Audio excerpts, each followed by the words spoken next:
Hello అండి. Train దిగేసి మేమైతే మా ఆంటీ వాళ్ళ ఇంటికి వస్తున్నామని చెప్పాను కదండీ! మా ఆంటీ వాళ్ళ ఇంటికైతే వచ్చేసామనమాట పెడనలో. సో, ఇంకా పోతే ఇంకా మార్నింగ్ ఇంకా కదా త్వరగా అయితే రెడీ అయిపోయి వెళ్ళిపోవాలి. నియర్ బై టైం అయితే 8:30 అయిందనమాట ఇంటికొచ్చేసరికి. సో, ఫాస్ట్‌గా అందరం అయితే రెడీ అయిపోయి మోపిదేవి టెంపుల్‌కి అయితే వెళ్ళాలి అని ప్లానింగ్ అయితే అదనమాట. ఎందుకంటే నెక్స్ట్ డే సండే అనమాట. సండే వచ్చేసి శివరాత్రి ఉంది. సో, జనాలు కూడా ఎక్కువ ఉంటారేమో అని చెప్పేసి మేము దిగిన రోజే సాటర్డే అనమాట. సో, సాటర్డే రోజు అయితే టెంపుల్‌కి వెళ్ళిపోవాలనేసి అనుకున్నాము. సో, మేమైతే వన్ బై వన్ అయితే అందరం అయితే ఫ్రెష్ అప్ అయిపోయి కొంచెం లైట్‌గా బ్రేక్‌ఫాస్ట్ అయితే తినేసామనమాట. సో, మా ఆంటీ కూడా అయితే రెడీ అయిపోయారండి. సో, అందరం అయితే ఇలా నేనైతే సింపుల్‌గా అయితే ఇలా రెడీ అయిపోయాను. సో, ఇంకా టెంపుల్‌కి అయితే పోదామనేసి స్టార్ట్ అయితే అయ్యామండి అందరము. కాకపోతే మేమైతే ఆటో మాట్లాడుకున్నామన్నమాట. మాకు కార్ దొరకలేదు అక్కడ పెడనలో. సో, అందుకని ఆటో అయితే మాట్లాడేసుకున్నాము. నియర్ బై పెడన నుంచి వచ్చేసి మోపిదేవి సుబ్రహ్మణ్య స్వామి టెంపుల్కి వచ్చేసి దగ్గర దగ్గర 35 కిలోమీటర్స్ అయితే ఉందండి. సో, కొంచెం కష్టమే జర్నీ చేయాలంటే, అంత దూరం వెళ్ళాలంటే దగ్గర దగ్గర 1 అవర్ అయితే టైం పడుతుందని చెప్పారు. 1 అవర్ పైనే అవుతుందని చెప్పారనమాట.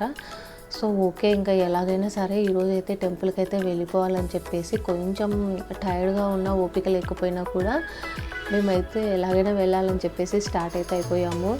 సో, అలా మొత్తం మచిలీపట్నం బందర్ మీదుగా పోతుందనమాట. అట్లా వెళ్ళి కొంచెం ముందరకు వెళ్ళాలన్నమాట. అట్లా 35 కిలోమీటర్స్ అయితే వస్తుందని చెప్పారు. సో, అలా ఆటోలో వెళ్తున్నాం కానీ కొంచెం కష్టమే, కానీ లొకేషన్స్ అయితే చూడడానికైతే చాలా బాగుందండి. నాకైతే చాలా బాగా నచ్చింది. మచిలీపట్నం అయితే సూపర్గా ఉన్నాయి. ఇక్కడ ఎక్కువగా తాటి చెట్లును టెంకాయ చెట్లు అయితే ఎక్కువగా ఉన్నాయి. తాటి చెట్లు కూడా తాటి కళ్ళు అవన్నీ రెడీ చేస్తుంది అనమాట. దారి పొడుక్కి అవే నాకైతే చాలా ఎక్కువగా కనిపించాయి. అవైతే కొంచెం టైం ఉండింటే దిగి వెళ్ళి చూసుంటాను అది కూడా ఎట్లా ఉంటుంది, ఎలా ప్రిపేర్ చేస్తారనేసి. బట్ మాకైతే టెంపుల్కి టైం అయిపోతుందని చెప్పేసి మేమందరం రెడీ అయ్యి వెళ్ళేసరికి నియర్ బై 10 అయిందనమాట. సో, మళ్ళీ టెంపుల్ క్లోజ్ చేస్తారని మళ్ళీ ఇబ్బంది పడతామని చెప్పేసి అలా షూట్ చేసుకుంటూ ఆటోలో అయితే వెళ్ళిపోయామండి టెంపుల్కి అయితే.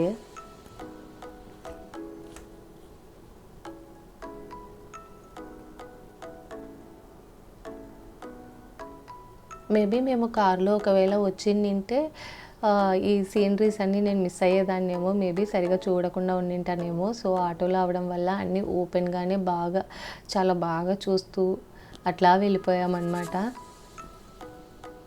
ఇక్కడ ఎక్కువగా ఇలా నీళ్ళు చెరువులాగా పెట్టుకున్నారండి. అవి ఎందుకనంటే ఇక్కడ చేపలు రొయ్యలు అవి పెంచుతారు కదా, చేపల పెంపకం, రొయ్యల పెంపకం, అలా ఇట్లా ఈ విధంగా చిన్న చిన్న చెరువుల్లాగా చేసుకొని దాంట్లోనే చేపలు అవి పెంచుతారంట, రొయ్యలు అట్లాంటివి పెంచుతారంట దాంట్లోన. సో, సూపర్గా ఉన్నాయండి లొకేషన్స్ అయితే. ఎక్కువగా ఇలాంటి చిన్న చిన్నవి చెరువులాగా కట్టుకొని దాంట్లో పెంచేవి ఎక్కువగా కనిపించాయి అన్నమాట నాకైతే. చూడండి, టెంకాయ చెట్లు అయితే వరుసగా ఎంత బాగున్నాయంటే లొకేషన్ అంత బాగున్నాయి అన్నమాట.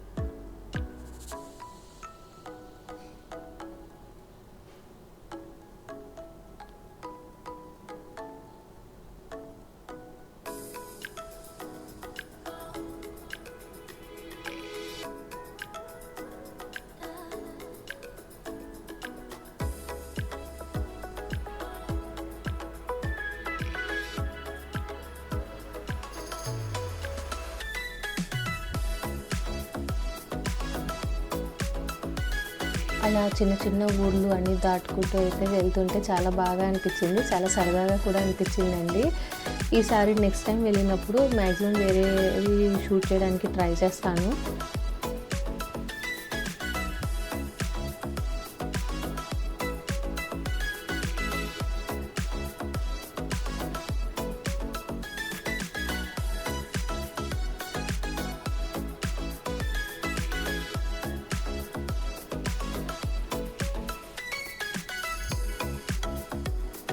మా పిల్లలైతే పాపం నిజంగా టైర్డ్ అయిపోయారు. ఓపిక లేదు వాళ్ళిద్దరికీ. నిద్ర వస్తుంది ఓ పక్క, కానీ ఓపిక అయితే లేదు. సరే నైట్ ట్రైన్లో జర్నీ చేసి మళ్ళీ మార్నింగ్ దిగిన వెంటనే మళ్ళీ స్టార్ట్ అయిపోయాం కదా రెడీ అయిపోయి. సో అందుకని మా పిల్లలైతే కొంచెం టైర్డ్గా ఉన్నారండి బాగా. ఎక్కడ వీళ్ళు గోల పెడతారని కొంచెం టెన్షన్ అయితే పడ్డాను. బట్ ఓపికగానే ఉన్నారు మా పిల్లలైతే.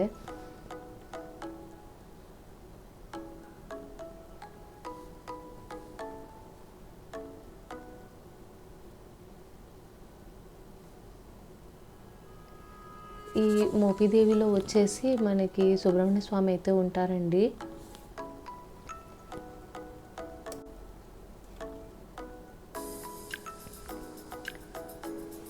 ఇక్కడ మాకు మా ఇంటి దేవుడు కూడా సుబ్రహ్మణ్య స్వామి కావడం వలన మేమైతే సరే మోపిదేవిలో ఉన్న సుబ్రహ్మణ్య స్వామి గుడికి కూడా వెళ్ళొద్దామని చెప్పేసి మేమైతే యాక్చువల్గా ప్లాన్ చేసుకున్నాం అనమాట. సో ఈ మోపిదేవిలో వచ్చేసి శ్రీ బాలసుబ్రహ్మణ్యేశ్వర స్వామి అయితే ఉంటారండి. ఇక్కడ వచ్చేసి మెయిన్గా నాగదోష నివారణ ఉంటుంది కదండి. నాగదోష ఇవి ఏవైనా ఉంటే వాటికైతే మంచిగా పూజలు అయితే చేస్తారని విన్నాను నేనైతే. సో అలాగే ఇంకా ఇక్కడ వచ్చేసి మనకి దేవుడు కూడా స్వయంభూలింగంగా అయితే కనిపిస్తారు, సర్పరూపంలో అయితే కనిపిస్తారనమాట. సో చాలా బాగుంటుంది అసలు ఇక్కడ. ఇంకా మ్యారేజ్కి సంబంధించిన దోషాలు ఏమైనా ఉన్నా కూడా, సంతానం లేని వాళ్ళకు కూడా అట్లా ఉంటాయి కదండి, అలాంటి పూజలు అయితే బాగా చేస్తారని అయితే విన్నాను. చూశాను కూడా, అక్కడ చాలామంది చేసుకుంటా ఉన్నారండి, పూజలు అయితే చేస్తున్నారనమాట అక్కడ.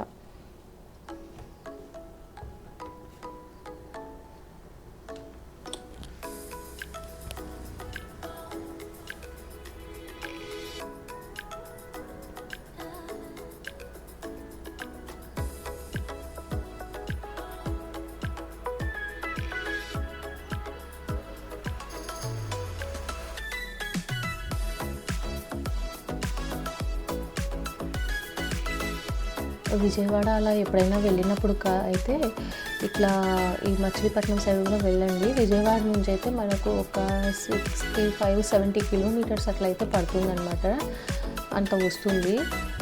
సో అటువైపు వచ్చినప్పుడైతే ఇట్లా కంపల్సరీగా ఈ మోపిదేవి బాలసుబ్రహ్మణ్యేశ్వర స్వామి దేవస్థానం అయితే మీరు కూడా ఒకసారి వెళ్ళి దర్శించుకోండి అటువైపు వచ్చినప్పుడు. చాలా బాగుంటుందన్నమాట. సో మేమైతే మోపిదేవికి అయితే వచ్చేసామండి. శ్రీ సుబ్రహ్మణ్యేశ్వర స్వామి వారి దేవస్థానానికి అయితే మేమైతే వచ్చేసాము. ఇక్కడ ఫోన్లు అయితే లోపలికి అలో చేయలేదండి. సో ఫోన్ అయితే బయట పెట్టేసి రమ్మని చెప్పారు. ఇక్కడైతే పాలు అమ్ముతారు, అట్లాగే పూజకు సంబంధించిన సామాన్లు అయితే మొత్తం అమ్ముతారనమాట ఇక్కడే. ఇక్కడ చూసారా ఉయ్యాలలు ఉన్నాయి.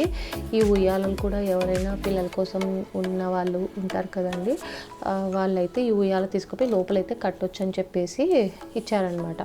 సో మేమైతే ఇంకా ఫోన్ పక్కన పెట్టేసి లోపలికైతే దర్శనానికి వెళ్ళేసి బయటకైతే వచ్చేసామండి. ఇక్కడైతే మా పాపకి మేము అనుకోకుండా చెవులైతే కుట్టించేసామన్నమాట. యాక్చువల్గా ముందే కుట్టించున్నామన్నమాట మా పాపకి. అవి ఏమైందంటే కొంచెం పుండయ్యి ఆ చెవులకి తీసేసిందనమాట కమ్మలు. పుండవడం వల్ల కమ్మలు తీసేస్తే మళ్ళీ బూడిపోయాయి అనమాట. ఇప్పుడు ఇక్కడైతే అనుకోకుండా మా దగ్గర పోగులు కూడా ఏమీ లేవు. అక్కడ మొత్తం అక్షరాభ్యాసం కానీ, పిల్లలకి అన్నప్రాశన కానీ, ఇట్లా చెవులు కుట్టడం కానీ ఇలాంటివి చాలా ఉన్నాయన్నమాట. అవన్నీ కూడా చేయించుకోవచ్చు అనమాట, ఎవరికి ఏది కావాలో అది పూజలు. సో మేము మా పాపకైతే అనుకోకుండా అయితే ఆడ చెవులు అయితే కుట్టిపించేసామన్నమాట. రాగి కడ్డీలు ఉండే వాళ్ళ దగ్గర.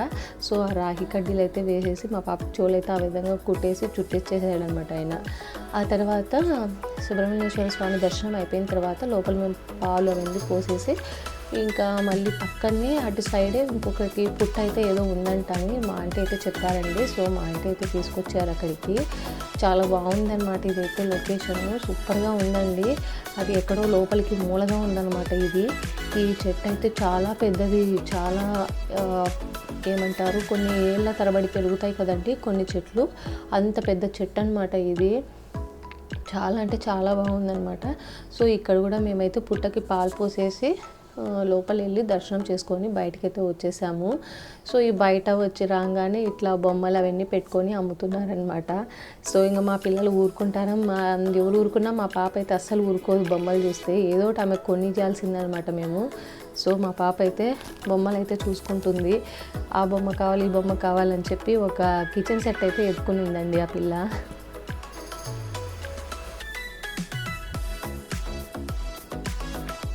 చూడండి చాలా బాగుందనమాట. ఈ చెట్టు నిండా ఉడతలు అనమాట. ఉడతలు అయితే చాలా ఉన్నాయి, ఉడతలు ఈ చెట్టు పైన అసలు.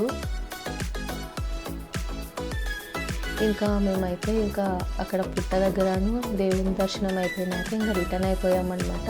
రిటర్న్లో అయితే ఫుల్ టైర్డ్ అయిపోయాము. దగ్గర దగ్గర టైం అయితే 2 అవుతుందన్నమాట. టైం అయితే మేము అక్కడ దర్శనం అయిపోయినాక మళ్ళీ పుట్టకాడ అయిపోయాక రిటర్న్ వచ్చేసామన్నమాట. చాలా అయితే టైర్డ్ అయిపోయాము. సో నేనైతే అలసిపోయి ఫుల్గా నిద్రపోయాను అనమాట మధ్యాహ్నం కాసేపు. ఓకే, బాయ్ అండి.